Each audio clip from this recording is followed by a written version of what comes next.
stepping on my feet. When I'm shooting for my goal, ain't no stepping in the crease. Told you I'm a legend in these streets. Won't stand for no disrespect and body check them on me.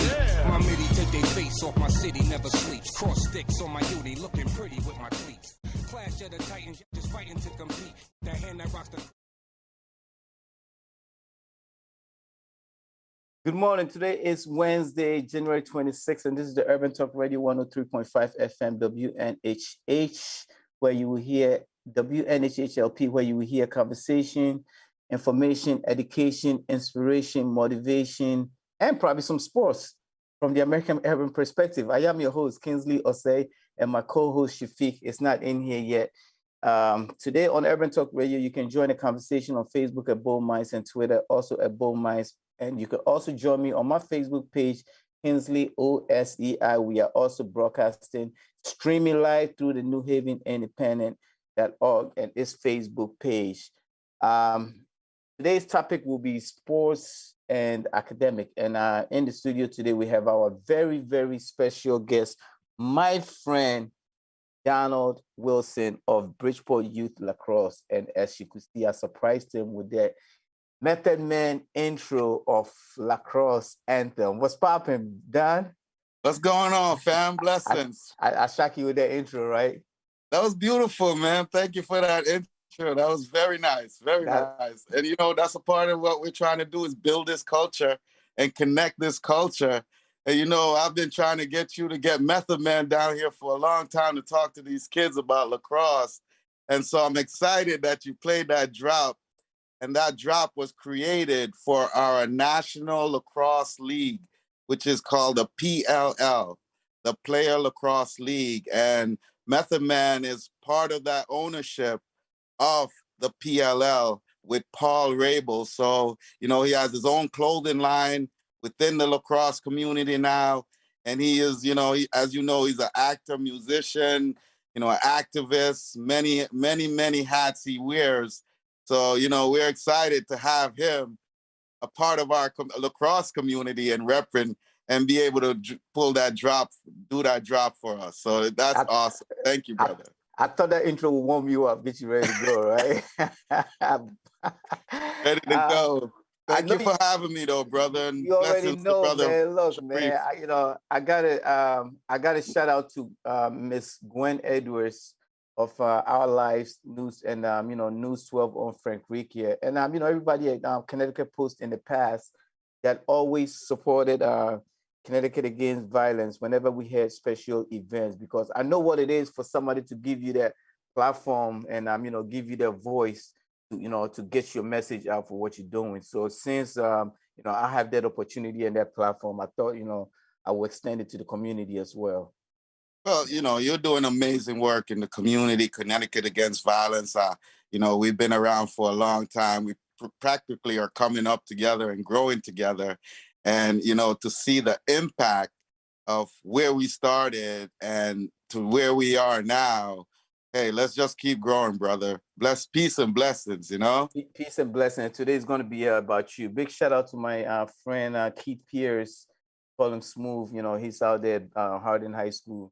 One of the great guys that, I have intellectual conversation with. And I was talking to him over the weekend and I told him, look, man, we have 15 minutes.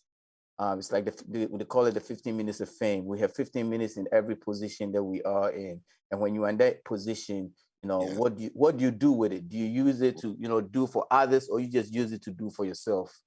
Well, the greatest thing in life is, as they say, that famous quote is, it's rewarding to do for others, and your reward will come through that, through doing for others. So, we have been doing for others for a long time. And I think, this platform is awesome.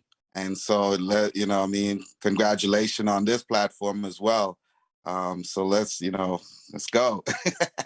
All right. So talking about, Bridgeport Youth LaCrosse, I had opportunity when the pandemic started. I had opportunity to DJ for you guys virtually.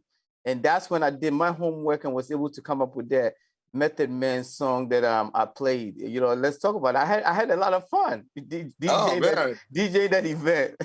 Oh man, so we're talking. You had people from all over the world, by the way.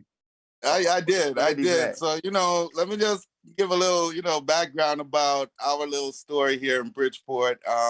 Starting LaCrosse in Bridgeport, Connecticut wasn't the easiest thing. As you know, we are a basketball, football, soccer heavy community. And for me to be able to bring LaCrosse into the community was, is a great achievement, I think. We have, started out, I knew nothing about LaCrosse, and my son was going to a private school in Greenwich. He loved the game, fell in love with the game.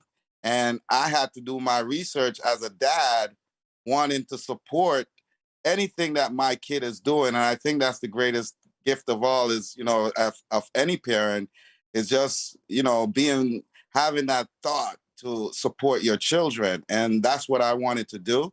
And, we started Bridgeport Youth Lacrosse in 2006. It was a great blessing.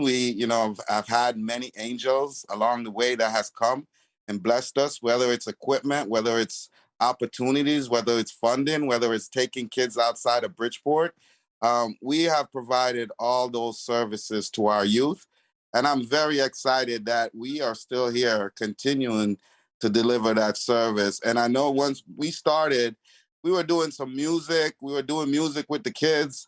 And, lacrosse was a sport that, wasn't here. And we said, let's try to bring something new to the community that's going to benefit the community in terms of scholarship, college, financial aid, just non-traditional, something new that we realized that could benefit the community.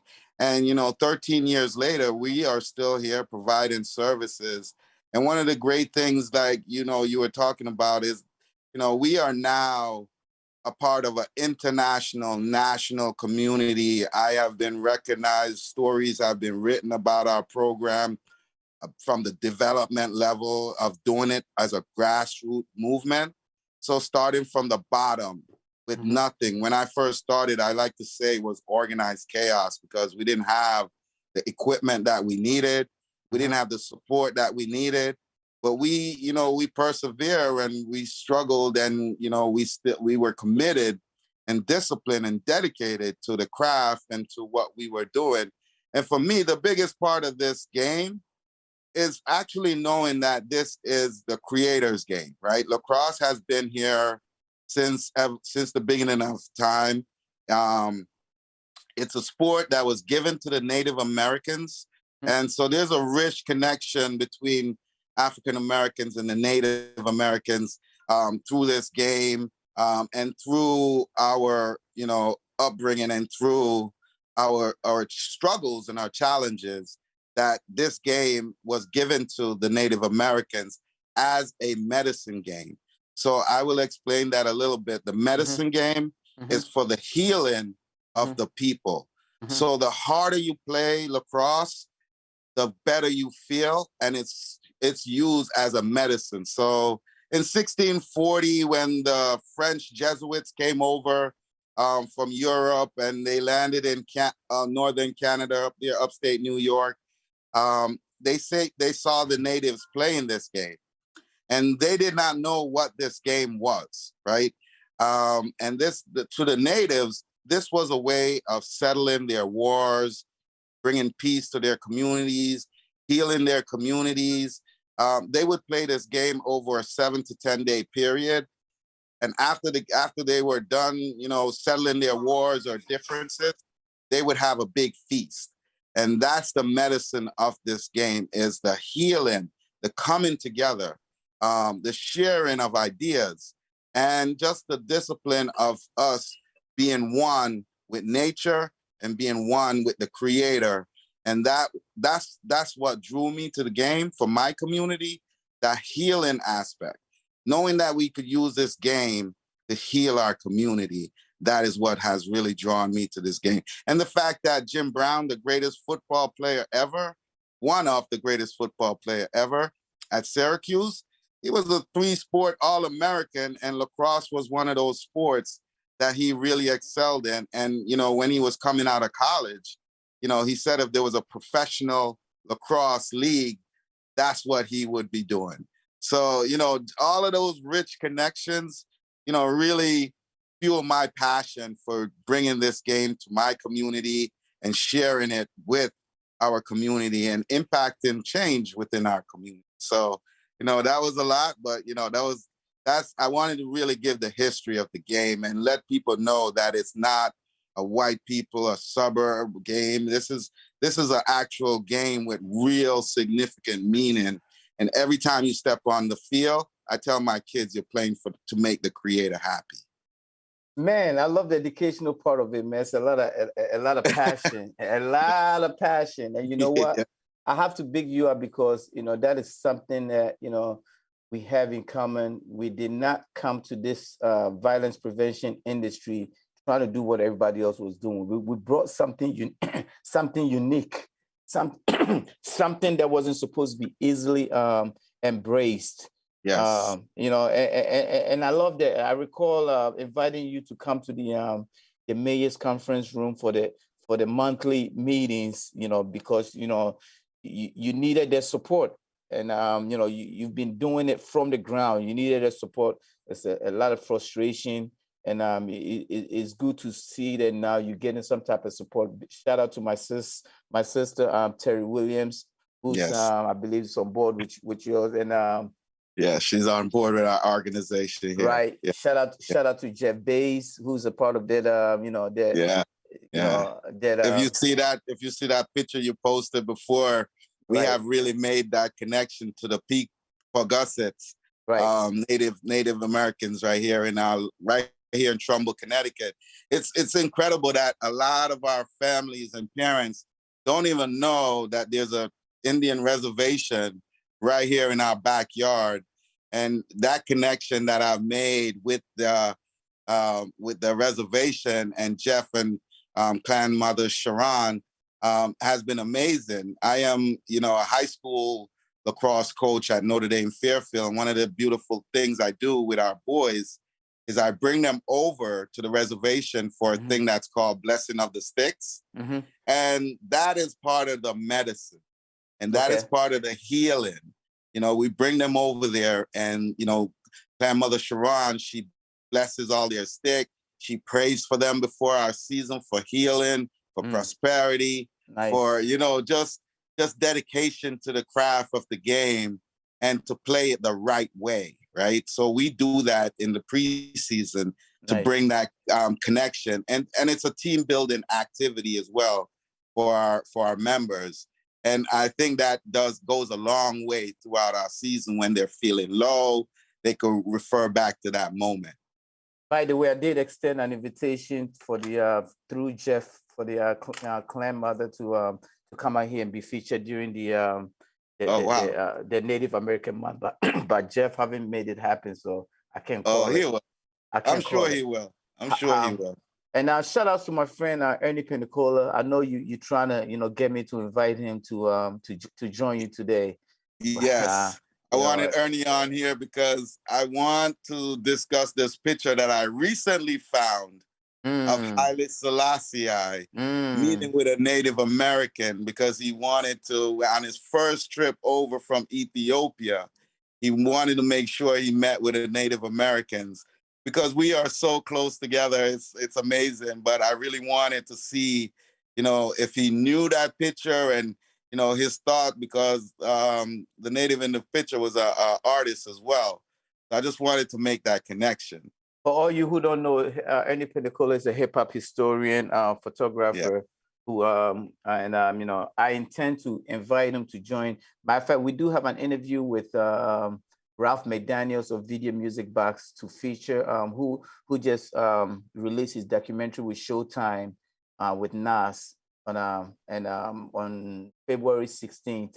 And I believe I'll get Dr. Dre from UMTV to join us. And I may get Ernie to join us as well. So, we have a very interesting show coming up at Black History Month. So, big shout out to Ernie Pennicola, Ralph McDaniels, and my friend. Your event is coming up Black History Month as well, right? We, a hip hop expression of Black history.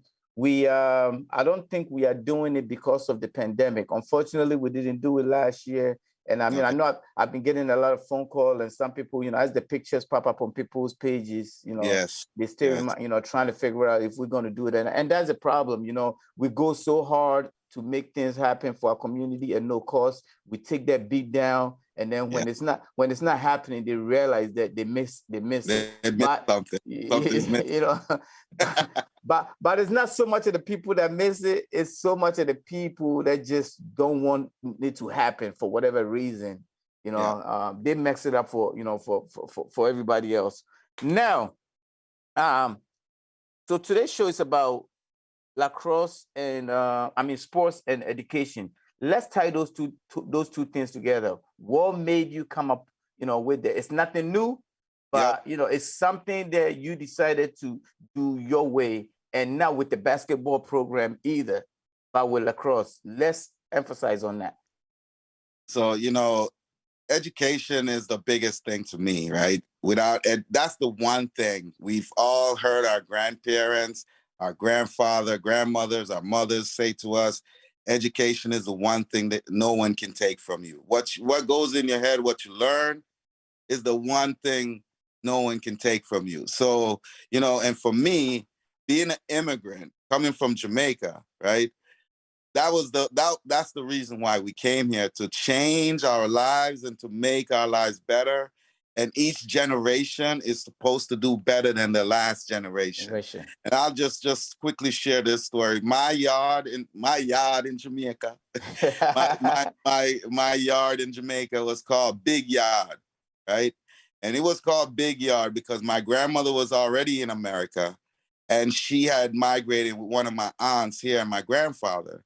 And what she would do, and this I'm talking going back to the 80s, what she would do was import barrels of books, clothes, whatever, shoes, whatever, barrels, food. And, she would ship it back to the country, and we would distribute that through throughout our community in Jamaica. So that what has been instilled in me is still a part of my life today. And I post on my Facebook page often these little sayings that says Granny says, right? I'm a boy that grew with my grandmother, loved my grandmother, respected my grandmother. Your grandmother would give you that beating, and you would know to straighten up. You know what I mean? So that is what has been instilled in me. And, community was always a part of my life. We were a village.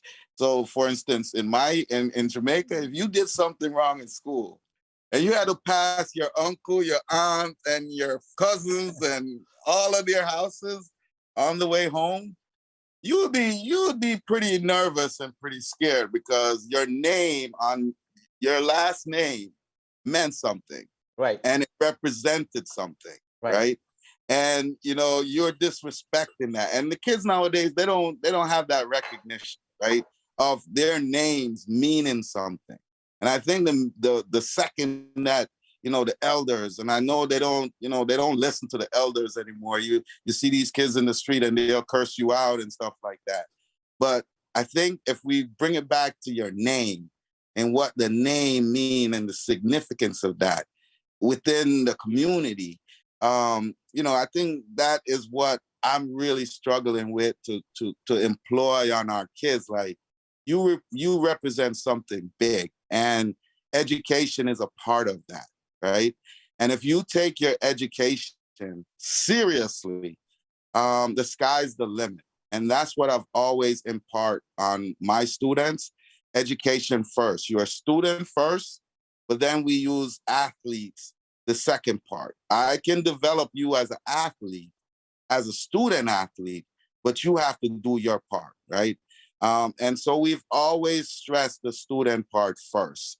And then we help kids, because as a coach, I'll tell everybody this. As a coach, I can make kids do stuff that teachers can't. I definitely could do that, right? And teachers come to me and be like, I get calls from schools and like, hey, Don, this one is cutting up, and I need you to talk to them over the weekend, make them do a couple of extra push-ups, make them run an extra lap. those are the things that I can inspire greatness in your kids, in our kids, by doing things differently, right?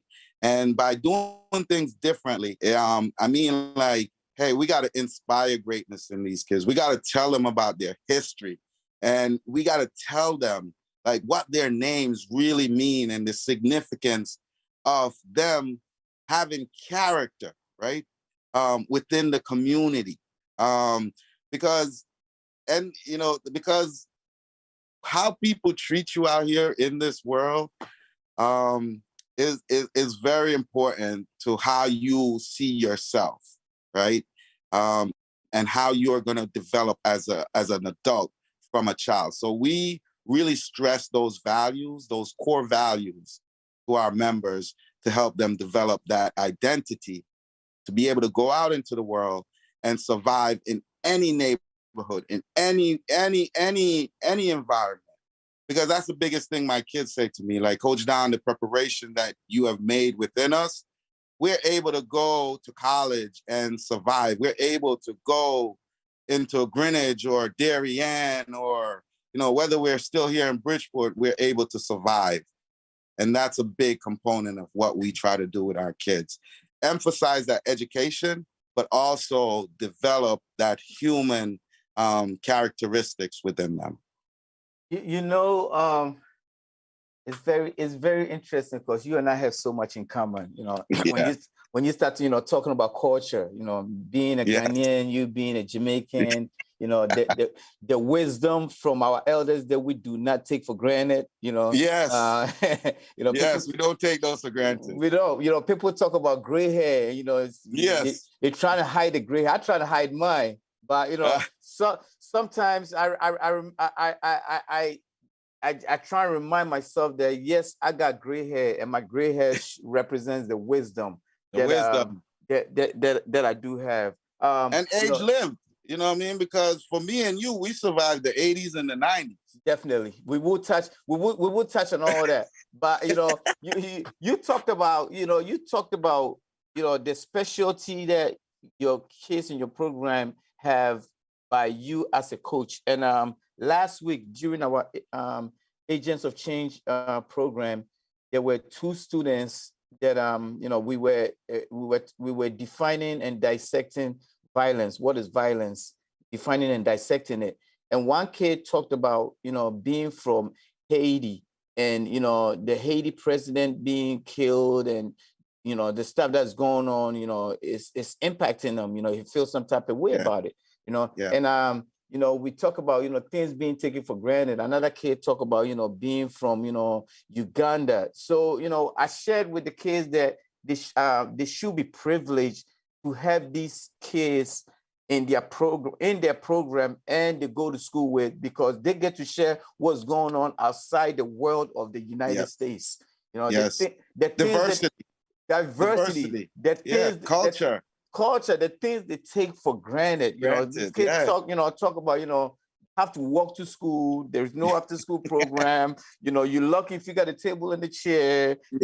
You got that one pen that you use all the way until there is no more ink in. There's no more ink. It's the number 2. It's like that Shinehead song, being a Jamaican in New York.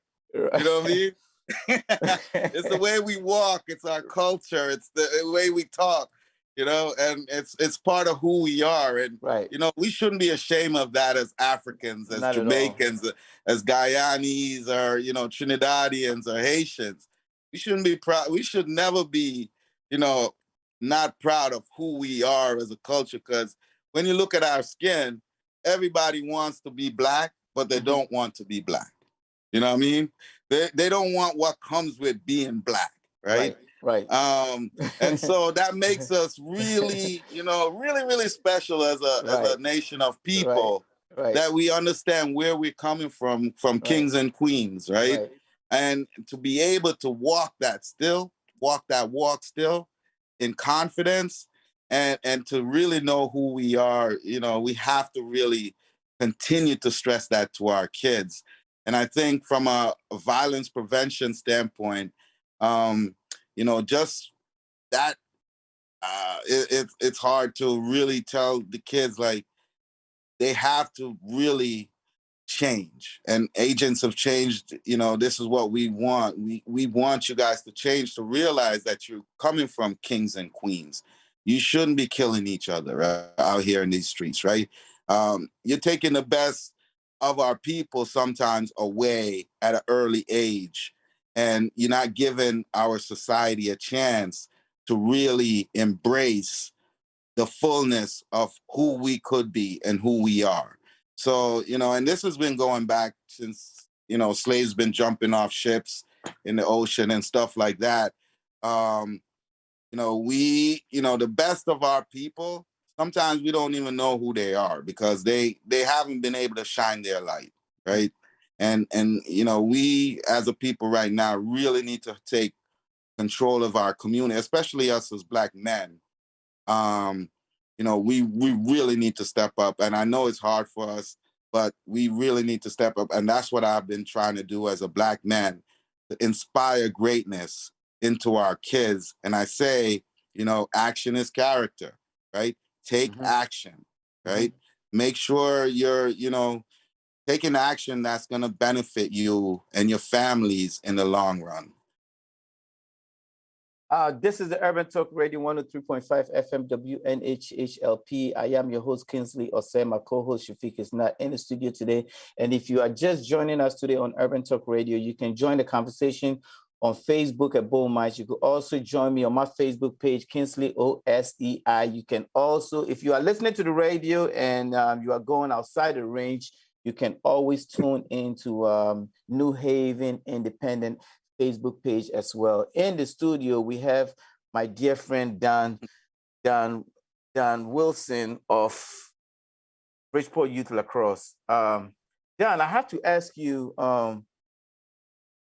So I know it's been a very long journey getting here. How did you manage to maintain with a sports that is not a basketball where you really don't need as much, you need your pair of sneakers and whatnot, but you actually need the tools to be able to play the sports.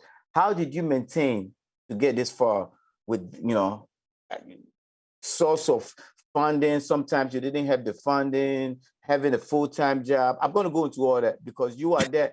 Hey man, I got 6 jobs, brother. You got 6 jobs, and look. Let me tell you. This is gonna be another part of the interview. You see what I'm drinking? You see what I'm drinking, right? That is all about. Some rum punch I drink. No punch, no punch, man. This is that's the V8. That's the V8. No, that's not a homemade V8. This is a combination of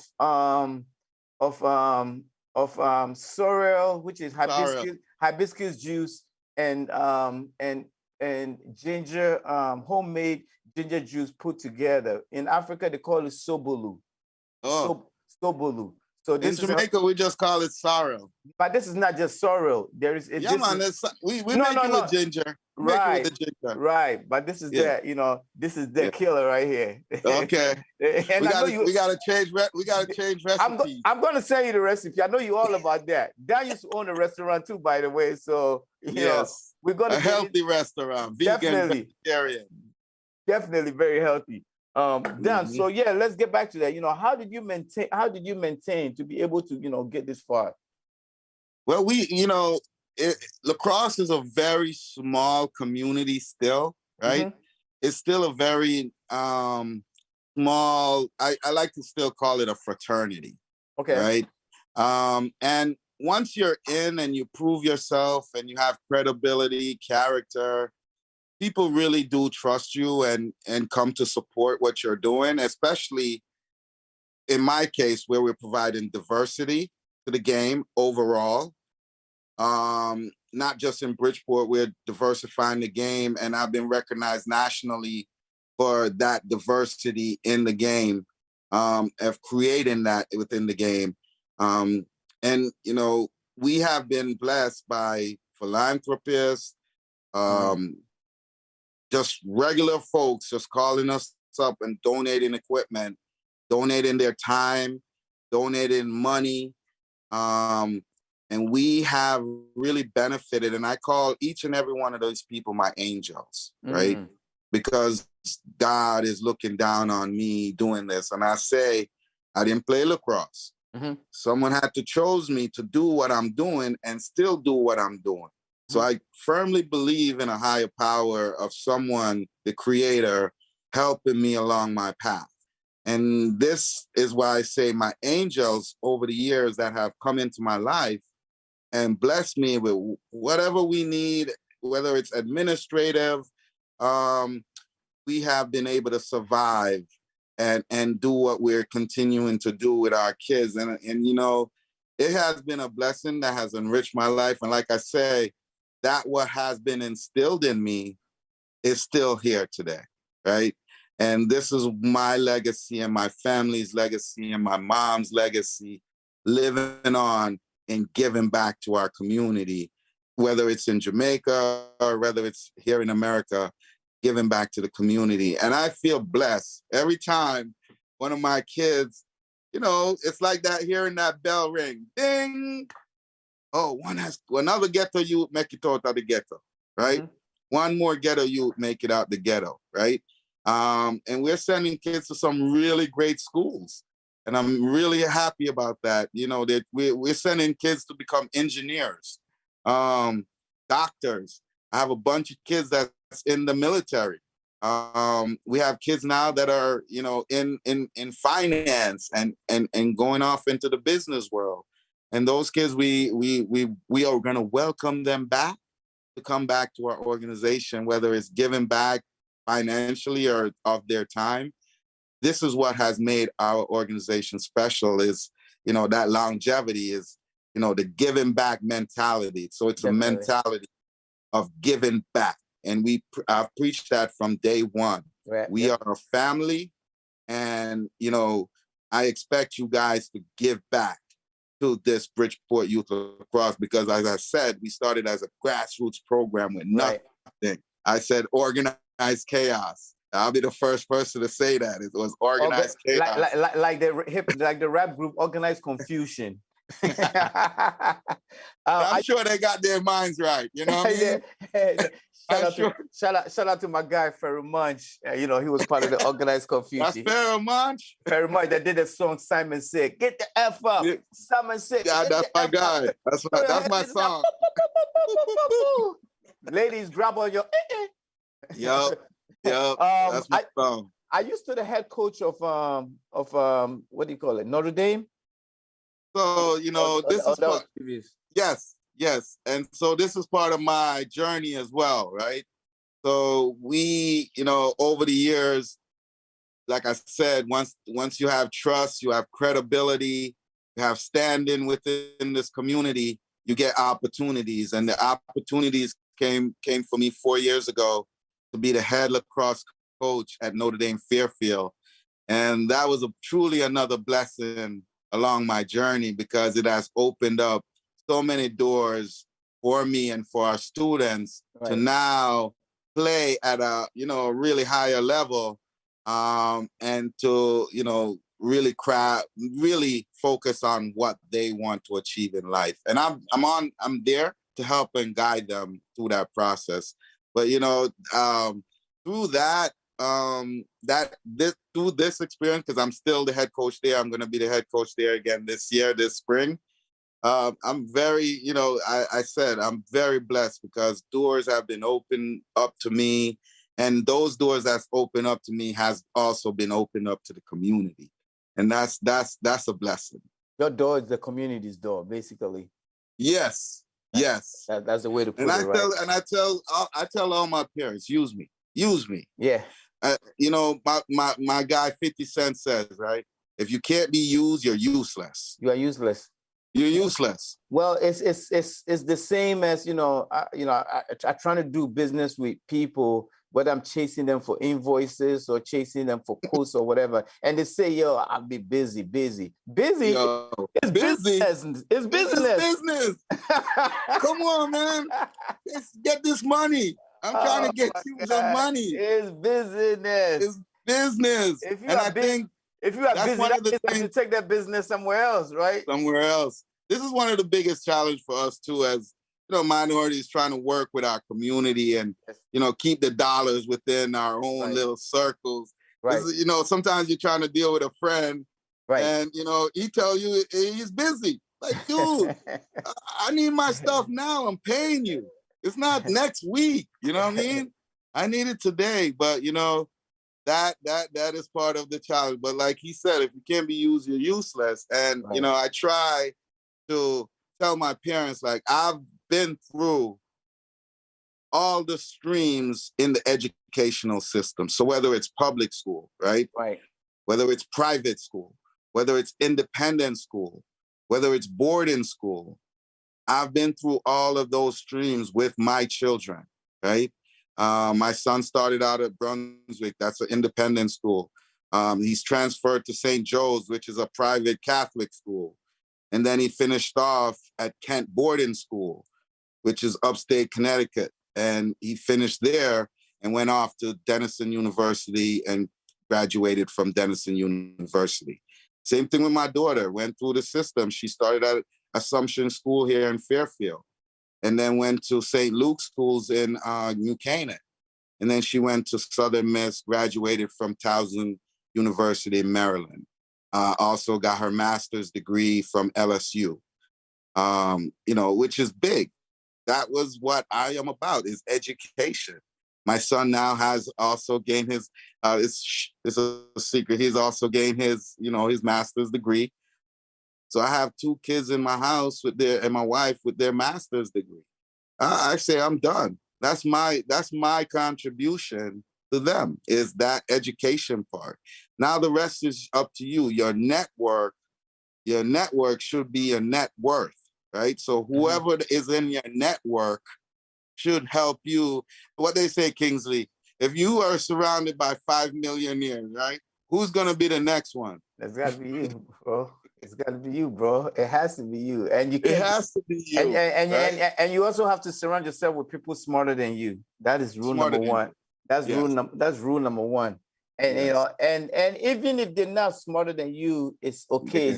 It's got to be a balance, because it's not always about people that's going to uplift you. You should be trying to uplift others as well. So I hear this saying about surround yourself with certain type of people, and there has to be a balance, because it's not all about what people can do for you. It has to always be you picking up the phone because somebody needed that assistance. I'm a firm believer.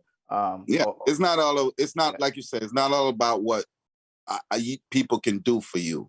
Right. And I think once you surround yourself in that circle, it's a us, right? We're in this together, right? And I had a great friend one time, and I'll say this was a great friend, right? He said to me, Don, if we are friends and I can't come to your house and throw up my feet and act like your house is my house, right? We ain't friends, right? We ain't friends. Right. I shouldn't be asking you to go get me a drink. You should be able to go to the fridge and get you a drink. Yeah. Let me sit back with my LaCrosse and flip these channels. You go get your own juice. Go get your own juice, bro. Come on now. We're buddies. We're friends. We could trust each other. You know what I mean? Those are the kind of people I surround myself with. Let me take a moment and give a shameless plug. We are currently running our Agents of Change program, MBK Youth Action Team, which is my brother's keeper youth action team. We are doing the violence prevention cohort, which means we are defining, dissecting, and discussing violence. We do have a session today, which is domestic violence session. And I encourage, we got a few spots left. I encourage you to get your youth registered. I can be reached through my email as ctagainstviolence@gmail.com, or you could reach me through my Facebook page, and I will send you the registration. Please get your kids registered, and let's give them the tools to prevent violence. They may live in a very nice neighborhood and go to school at Basic, but they got to get through the bodega store and a few spots in order to get home. And and if they can't survive in the streets, and they got to survive in school too, because it's very real that there is a lot of violence. Yeah, a lot of bullying. A lot of bullying going on in the schools. A lot of trauma going on in school. A lot of, degradation and stuff like that. So, you have to tool and give these kids the power to be in control of their life. And one more second, by the way, some of the incentives is, we send a mail to their home, a hot mail catered to their home the day after the program. They get this nice hoodie that I have on, Agents of Change hoodie, a T-shirt, a real backpack, and a face mask, all branded by Agents of Change. Big shout out to the CDC and Bridgeport Violence Mayors Youth Initiative Program. So, get your kids registered. Done. We've been trying to partner, this event. Let's talk afterwards. You are also preventing violence through sports. So let's make that clear. Now, you do have annual events that you do. I recall I came to one of those events. You invited me, and I actually came down there to show the kids my skills of playing field hockey. Field hockey. You remember that? You mean, man? So for everybody who does not know, hold on. Hockey, how is my stick work? Field hockey is played by men, right? And it's not a women's sport. It's not a women's sport. At the international level, right? Field hockey is played by men. You will only see women in America playing field hockey, right? But internationally, if you go to South Africa, I was playing in the league in Ghana, by the way. In Ghana, I was playing in the league. I was nice. Yo, tell me I wasn't nice when I was teaching your kids how to play. You was nice, bro. You was nice. You still have some skills. I still have some skills. But this is what we try to do, is introduce our kids to non-traditional sports, right? And like you say, through these sports, we teach our kids character, sportsmanship. We mentor them, leadership skills, leadership training. And this is the key, this is the component that we use and empower our youth to take control of their life and to take ownership of their lives, right? Because once you tool a kid and give them the proper tools and say, you build that confidence in them, right? At an early age, if you give kids confidence to be able to say no. And I'm gonna recommend a book that I read a while back, and it's called The Greatness Guide by Robin Shamora, right? It's called The Greatness Guide. And in this book, it teaches you how to say no. Because sometimes we are so open and, giving and that everything is yes, yes, yes, yes, right? But sometimes you have to learn how to say no. That's not for me. And so to teach a kid that, right? To make good decisions from an early age and to own their space and own their lives, that's a rewarding tool that you could give to these kids, right? And then the violence prevention part, being able to mentor a kid and say, hey, I did that. That's not what you want to do. I did that. I went down that road. And a lot of times when we say to these kids, yo, I survived the 90s and I survived the 80s, and they have no clue what you're talking about, right. until you break it down to them. Right. Or until they see that movie, that documentary that came out there's a bunch of documentaries, but one came out a while back. I think it's called Cocaine or something like that, right? And it talks about, was it Cocaine Cowboys?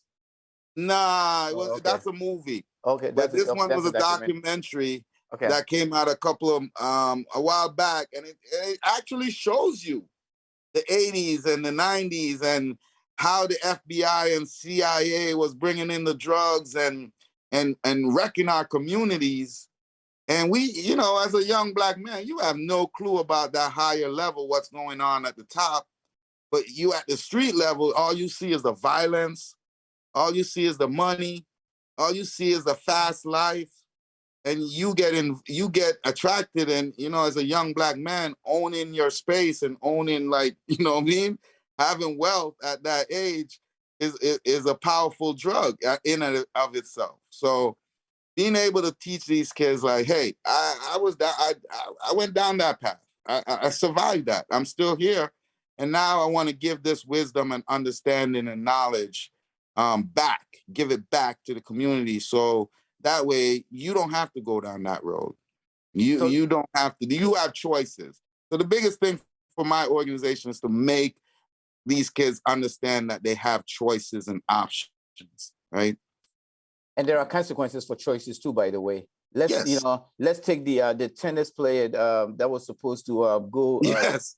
defend in Australia right now, in right? Australia, because of his Novak Djokovic, right? Because of his anti-vaccination, yes, whatever stance. Now, he had to be suffering. He had to be deported back. So there are consequences to choices. That's your choices. They also have choices that if you are not vaccinated, they don't want you in their country or they don't want you in their sport. So yes, there are consequences for choices. But you still didn't talk about the event that you do every year. So yeah, through the sports, and I've tried to figure, over 13 years, I always try to figure out ways to engage the entire community on a whole. So, the last 4 years, we have come up with this concept called Peace Week. And Peace Week is a week here in the city of Bridgeport. This year will be June 4th through June 11th, where we have activities every day of the week, and the culmination June 11th at Seaside Park with Juneteenth and our sports festival. That's going to be huge this year. So, during the week, we have a gospel fest. We have a kickoff event. We have a poetry slam. We have a comedy fest. We have a summit, awards, a coaches award summit. And then we'll have a prep rally. And then on Saturday, we'll have the culmination of our middle school sports championships, all at Seaside Park. So all the teams, all the sports, we're doing flag football, kickball, and track and field this year, and a lacrosse tournament. All of this will be at Seaside Park on June 11th. So we just, we're going to continue to promote this heavy to get more kids down. And the goal of this is to sign up about 300 kids for our summer Sports for Peace summer camp. And that's going to be a free camp this year for the community. Nice. So yeah, this is going to be a really great. I believe in an outdoor classroom. So these kids are stuck inside classrooms all year. We're going to take them outside. We're going to build an outdoor classroom. We're going to give them all of those tangible benefits, but we're also going to take them on field trips. There's a hiking trail right at the park that we do. It's connected to the Discovery Museum. There's the adventure park hiking. What is that? The swings, the zip line courses. So the kids, they come up there, and we have our STEM program, our esports program at Housatonic as well. That the kids will come up there, and we engage them on a holistic approach. I try to create the ultimate camp that I didn't have when I was a kid, right? The ultimate camp that I did not have when I was a kid. All the bells and whistles, all the great things that, whether you want to go swimming, whether you want to go hiking, whether you want to go, just go to the zip line courses or the rope courses, or you want to do a STEM project, launch a drone or launch a rocket. All of those things that, as a kid, we used to fly kite, you know what I mean? We used to fly kite, but now they could launch a rocket, right? I think it's just amazing, like that kind of, and I say to myself, I wish I had someone like me when I was growing up. So on that note, Don, you are a DJ such as myself. Oh gosh, damn! You're taking me everywhere today. And yeah, because we're about to end the segment anyway. We are DJs such as myself, and I recall when the pandemic started, and I was doing my live DJing. I decided to do a reggae and a reggae inspiration. every Sunday, inspiration, educational, playing, playing that. like the Lucky Dube and, digging. And you came on one day and you were so shocked. You was like, Kingsley, I can't believe this tunes. This tune the way I play. The tune way I play. And you was yellow man. Yellow man. I was digging, son. Some tenor side. I was digging. And you were talking about you was trying to encourage me that I should go battle or whatever. I said, "You crazy? I can't battle. I'm just having fun with this." Yeah, and I remember, like you said, we had an online event around that time as well, right? We had an online during the pandemic when the schools were closed and it was a shutdown, and there was no graduations going on for the kids or anything like that.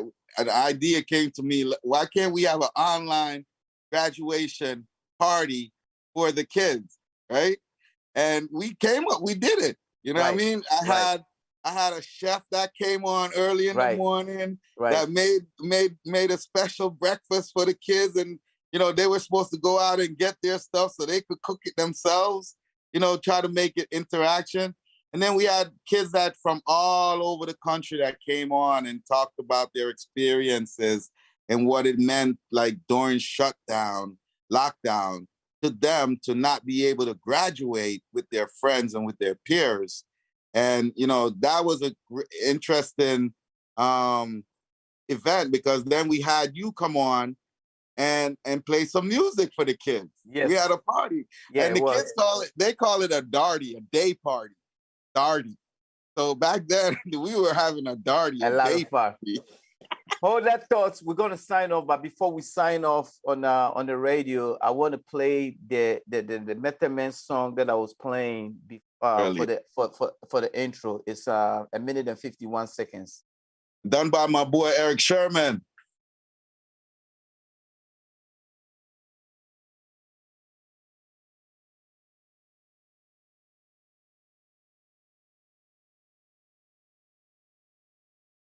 Yes.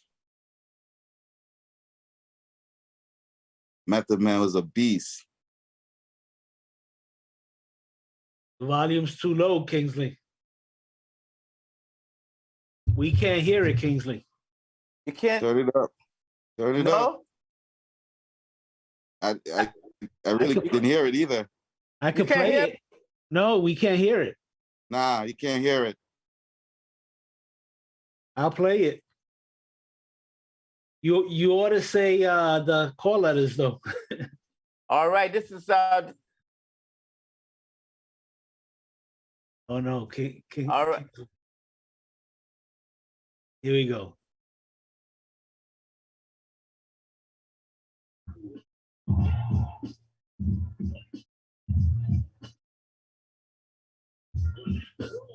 All right, you still can hear it? Can hear it? You can hear it? Can hear it? Bit. Okay, no. All right. Okay. So we're going to sign off. This is the Urban Talk Radio 103.5 WNHHLP. I am your host, Kingsley Ossei. And if you are just joining us in the last part of our show, you can follow the conversation on Facebook at Bull Minds. You can also follow me on my Facebook page, my Instagram page at CAV. Hold on 1 second. I actually wanted to play it with the video. I'm not sure why my sound was not sharing. You can also stream this show and previous shows on your smartphone or computer by logging on to newhavenindependent.org. Thank you for joining us. Remember, Urban Talk Radio airs every Wednesday at 11 a.m. We still have in the studio Don Wilson of Bridgeport Youth LaCrosse. Now go ahead and play that outro. Big shout out to our producer, Harry Dross. Harry, can you play that for me, please?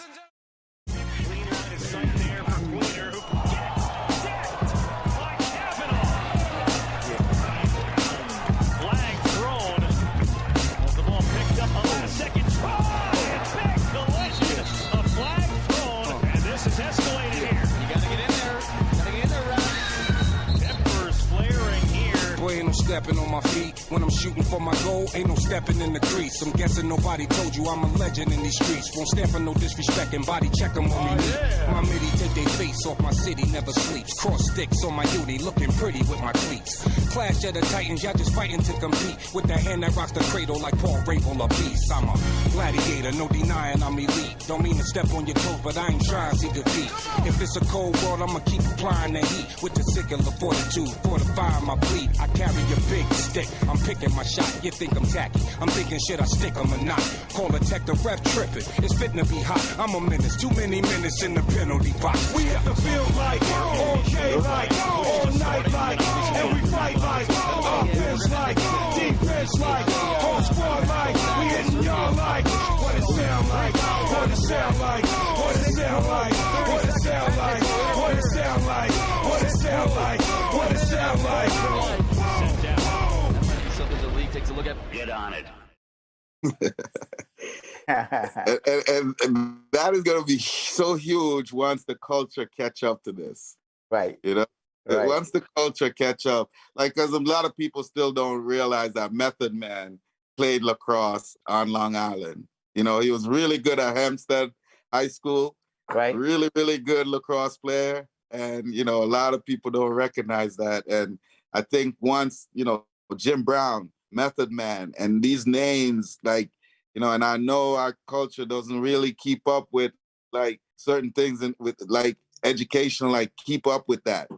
Just try to keep up and expand your knowledge of what and who came before, so that way you have that reference point. Like, hey, Method Man played lacrosse. He was good at it.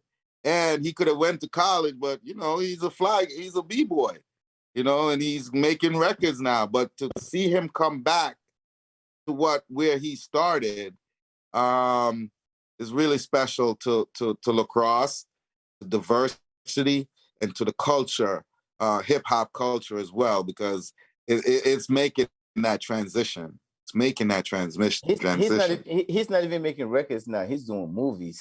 He's doing movies. You know, so, you know, he's going to start, you know, and his clothing line and stuff like that, right? Yeah. You know, you talked about virtual events. I recall when I was trying to convert my youth summit, which I normally do at Housatonic Community College, to do it virtually. And I was running into a roadblock when they didn't think that was possible or it shouldn't have been done. And I, you know, I'm not a person that takes no for answers very easy. I'm very innovative. You know, you kick them doors. I'll kick them doors. I'm a trendsetter. You know, I'm not a follower. So I'm trying to set I'm trying to set something that you haven't seen before or haven't seen it done. So you are resistant. And meanwhile, I have it visualized and you know how it's going to be done. And it was very resistant, but I did it. And why did I do it? I did it because there were two people that I know how did it. President Obama was involved with the commencement with LeBron James. I watched how they did it on CNN. And then I spoke to DJ Santos one day, and DJ Santos said, Chris Webby did something like that at 420. So, you know, he appointed to me the guy that did the whole production, you know, so, you know, he wasn't cheap, but he was the right guy to do the job, you know, so, you know, I brought him on board and we were able to pull out the youth summit. Big shout out to Dr. Adolph Brown and, you know, who came on as the keynote speaker. And we were able to do that. Big shout out to, it was President Obama's personal assistant back then, who was also part of our keynote speakers.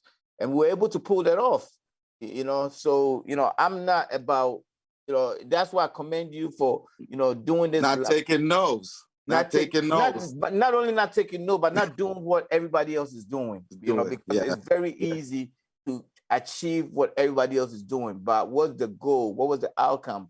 You know, how was that violence preventive, you know? And you know, so I commend what you're doing. But before we leave, you once owned a restaurant.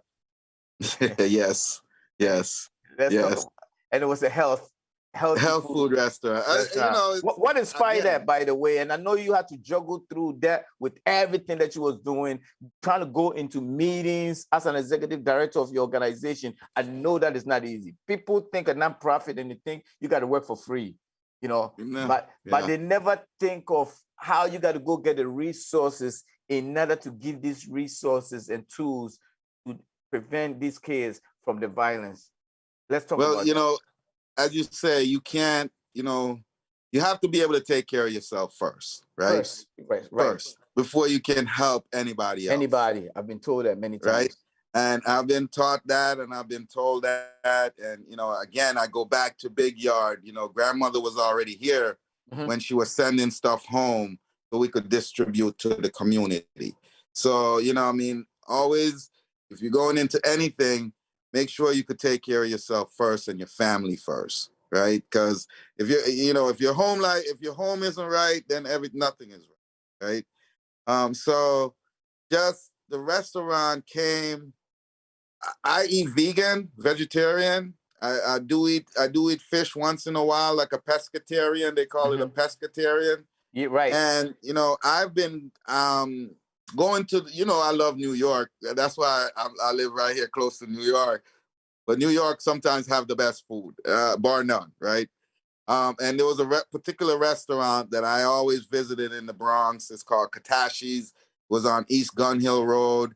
And then there was another one, Vegan Delight, that was up on Boston Road. So between those two restaurants, 1 or 2 times a week, I would go down to the Bronx after I got out of work in Greenwich.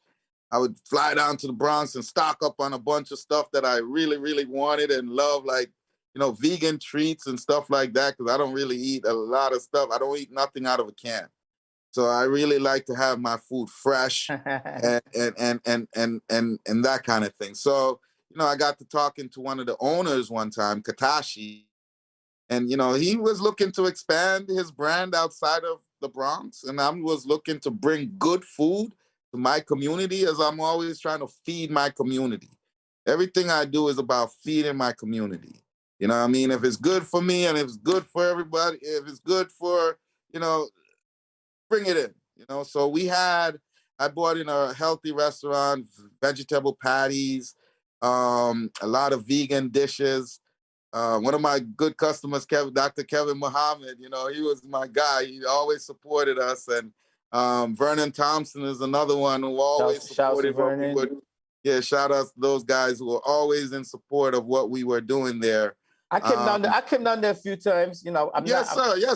I wasn't easy, because I don't eat everywhere, and you just mentioned about non-canned food. I don't do canned food, and I got to shout to my wife. We never fed our daughters with any canned food at all. She's been eating everything, from scratch. Yeah, man. Man. And the same thing with my kids. Carrot, apple juice, whatever it is, she's been eating everything. It ain't coming from no can. No, it's not. Yeah, I think can has to do with a lot of our health issues. So I'm not even gonna go into that. People have to do their own researches. But one of the things we're still doing, Kingsley, I'm still making the Irish moss juices that we used to make in the restaurant. I used to come there for the juices. That's what I used to do. Irish moss juices. So one of the things we were really good at was our Irish moss. We made a strawberry moss, a mango moss, make one called a dapper, what the girl them proper. And then we had, our sorrel, and that one went over your head, bro. No, I didn't. I'm listening. So, we had our ginger pine and our sorrel. And so I'm interested to see the difference. How you make your sorrel and how we make, because it was boiled and with the ginger in it, infused in it. Right. It was boiled together. Okay. But that was our restaurant, and we, unfortunately, COVID came, and the building owner sold the building during the same time, and luckily I realized that this new landlord was gonna try to just jerk me around. And I said, no, I'm not having it. I have other things I could be doing. So I was out. And that was the end of the restaurant. But, if I ever own a restaurant again, I'll tell people, I have to own the building. I have to own the building. Ownership is everything. And property and land, and hey, if there's anything you could buy for your kids, buy them some property. So that way, when they're 20 and 25, they have something that they could call their own. And it has incurred some kind of interest over the years. But ownership is everything. I would never rent another spot and say I was going to run a business like that, because once they see that you're making a little bit of money, now they want to raise your rent and these kind of things. And you can't survive like that in business. No, you can't. You got to have ownership. So, Dan, how can you be reached? So, yes, we are we are everywhere. I'm about to be blitzing your child's school here in Bridgeport. I also did some work in New Haven last summer, where I'm getting a lot of calls right now. Okay. To come back to New Haven this summer and continue doing that work we were doing. But you could reach me.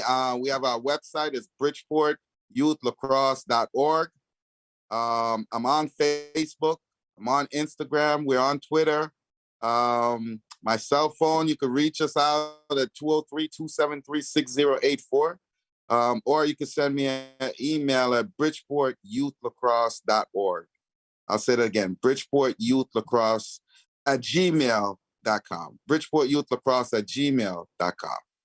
Dan Wilson, thank you very much. Love you, brother. I love everything that you're doing. I love you too, brother. The city of Bridgeport and the state of Connecticut definitely appreciate. And international, man. We are chat about. We're in Uganda.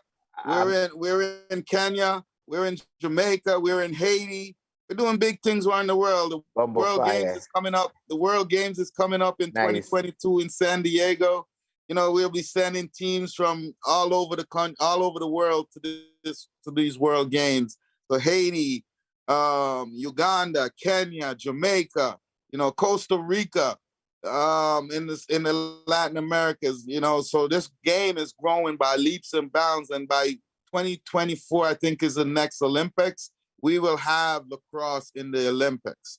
So I would encourage everyone, get your kids involved in sports, not just lacrosse. I'm not just promoting lacrosse. We have flag football, we have track and field, we have soccer, but get your kids back active, because one of the most unhealthy things I've seen from our community is while we are sitting back, not doing anything, the white community is out here heavy with their kids, traveling, playing games, taking their vaccination if they have to make sure their kids get what they need. So while we are sitting waiting and saying we're not going to vaccinate our kids, time is not waiting for us. And I'll leave you with this, Kingsley. My grandmother always said, time is the master and time can be disaster if you don't care. On that note, right?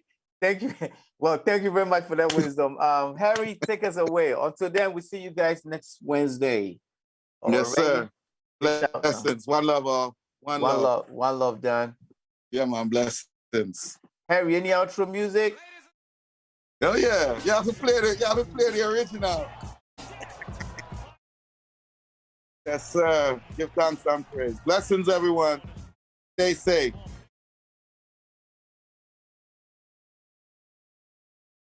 Turn it up, Harry. Turn it up. Turn it up, Harry. Man, produced by Eric Sherman. I get paid in full. That's my joint.